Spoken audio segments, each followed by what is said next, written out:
Hello everyone, welcome you all in Learn to Teach with Dr. Manoj Shrivastava. Hope you all are fine and safe and using your time in good things. Student, जैसा कि हमने अपनी last video में बात करी है कि ऐसे कौन सी चीजें हैं या क्या तरीके हैं प्रिपरेशन फॉर सीटेट एग्जामिनेशन, तो मैंने उस वीडियो में एक चीज बताई थी आप लोग को कि जो क्लासरूम सिचुएशन बेस्ड जो क्वेश्चन है उसके लिए आपको एनसीएफ पे डॉक्यूमेंट और उसके पेपर्स पढ़ने होंगे, जिससे कि जो क्लासरूम सिचुएशन से रिलेटेड क्वेश्चंस आते हैं सीटेट पे उसको आप सॉल्व कर सको। ऑल्दो हमारे पास बहुत टाइम नहीं है, एग्जामिनेशन आने ही वाला है, तो यहाँ पे मैं 2 वीडियो आप लोगों के लिए लेके आई हूँ जिसमें हम बात करेंगे सेलियंट पॉइंट्स ऑफ एनसीएफ 2005।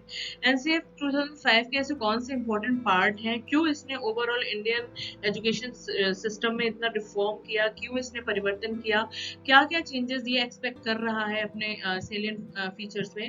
तो आज की वीडियो जो है बेसिकली इसी पॉइंट पे है। चलिए बात करते हैं एनसीएफ जो डॉक्यूमेंट है वो है क्या और इसके बेसिक पॉइंट्स क्या हैं।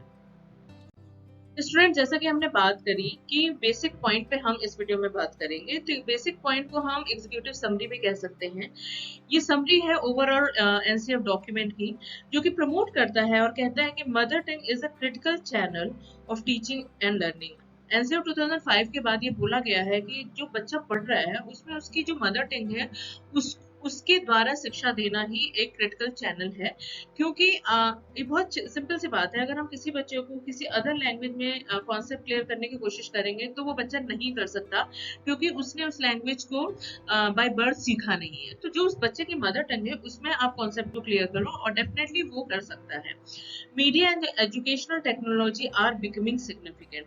बात यह है कि एजुकेशनल टेक्नोलॉजी को बूस्ट करने की बात कही जा रही है, जिससे नई नई चीजें, नई नई जानकारी और लोगों तक पहुंचे और नए मेथड से जो शिक्षक भी है या टीचर है वो बच्चों को पढ़ा सके। Diversity can enrich the learning. Diversity, जितनी विभिन्नताएं होंगी, जितनी डिफरेंट चीजें एक टीचर कर सकता है इन टीचिंग मेथड और स्ट्रेटजी, उसको करने का मौका दिया जाए, क्योंकि ये जो होगा ये लर्निंग को मजबूत बनाएगा। The NCF-SC 2000 was revised in 2005, which points out how the issues of curriculum load needed to be resolved in Indian education.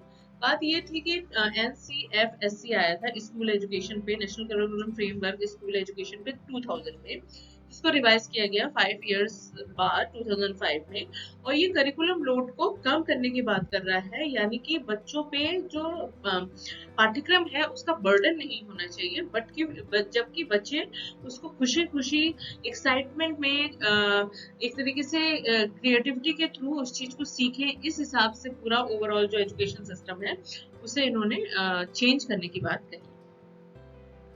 तो जैसा कि अभी हमने बात करी कि एजुकेशन को करिकुलम लोड से खत्म करने की बात कही, और इन्होंने कुछ नए और करंट करिकुलम एरियाज को मेंशन किया, जो कि बेसिकली 4 पॉइंट्स हमें एनसीएफ में देखने को मिलते हैं। पहली जो चीज होनी चाहिए वो है language. Mother tongue and English proficiency पे इन्होंने बात करी कि मदर टंग जिस भी एरिया का बच्चा है उसको उसकी मदर टंग में एजुकेशन दी जाए, और साथ ही साथ इंग्लिश की उसको नॉलेज दी जाए। मैथमेटिक्स को मजबूत हमें बनाना है बच्चे को, जिससे कि ability to reason and visualization abstraction उसका बढ़ सके। साइंस में एनवायरमेंटल इश्यूज पे हम बात करेंगे, और इसमें फोकस रहेगा आउटडोर प्रोजेक्ट्स पे, बच्चे करके सीखें, प्रैक्टिकल एक्सपेरिमेंट जितना ज्यादा हम करा सकें। सोशल साइंस में perspective on marginalised group, gender, crucial social issues. Social जो साइंस होगा बच्चों के लेवल पे एनसीएफ में, वो ये बताया गया है कि उसमें मार्जिनलाइज जो ग्रुप है उनको हमें प्रमोट करना है, जेंडर्स एंड जो भी सोशल इश्यूज चल रहे हैं उन सबको सिलेबस के अंदर, करिकुलम के अंदर हमें जगह देनी पड़ेगी। तो ये कुछ नए आइडियाज थे अकॉर्डिंग टू एनसीएफ। स्टूडेंट, जैसा कि अभी हमने बात कर ली, तो एनसीएफ जो है वो एक एम लेके चल रहा है, और जो इसका एम है वो काफी ब्रॉड है, काफी बड़े स्तर पे इसने काम करने की एम बना रखा है। और ये कहता है थिंकिंग एंड बिहेवियर इंडिपेंडेंटली। बच्चे को इस योग्य बनाओ कि वो सोचे और कार्य स्वतंत्र रूप से कर सके। बीइंग सेंसिटिव, उसे एक समाज का जिम्मेदार नागरिक बनाओ। Being able to deal with a new situation, बच्चा किसी भी सिचुएशन में, नए परिस्थिति में अपने आप को ढाल सके, उसके हिसाब से आंसर निकाल सके, सॉल्यूशन निकाल सके, वो उसके लिए हमें एक्चुअली बच्चे को तैयार करना है। पार्टिसिपेटिंग इन डेमोक्रेटिक प्रोसेस, और लोकतांत्रिक जो पूरी संरचना है इंडिया की उसमें वो भागीदार बने। Contributing to economic progress in social change, तो बेसिकली एक बहुत बड़े एम को लेके एनसीएफ 2005 डॉक्यूमेंट लॉन्च हुआ है, और ये कहता है कि जो बच्चा है उसको हमें मशीन ना बना के, मशीन नहीं बनाना है, उसको ऐसा बनाना है कि वो स्वतंत्र रूप से सोच सके, व्यवहार कर सके और देश के आर्थिक तथा सामाजिक उन्नति में अपना सहयोग दे सके। अब हम बात कर लेते हैं इनके कुछ गाइडिंग प्रिंसिपल थे जो कि करिकुलम डेवलपमेंट के लिए एनसीएफ कहते हैं।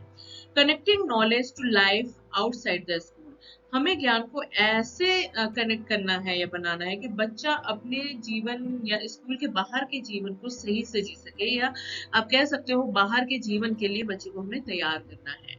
Shifting away from rote method, जो रूट मेथड है रट के काम करना, बिना समझे बिना प्रैक्टिकलिटी को जाने, उसको हमें हटाना है। Enriching the curriculum beyond the textbook. Textbook is not sufficient for a child. हमें उसको वो सारी चीजें बतानी है जो कि वो क्षमता रखता है जानने की। Making examination more flexible, और जो evaluation process है या परीक्षा का जो प्रणाली है उसको हमें लोचनीय बनाना है। Nurturing an identity based on the concerning of the democratic quality of the country.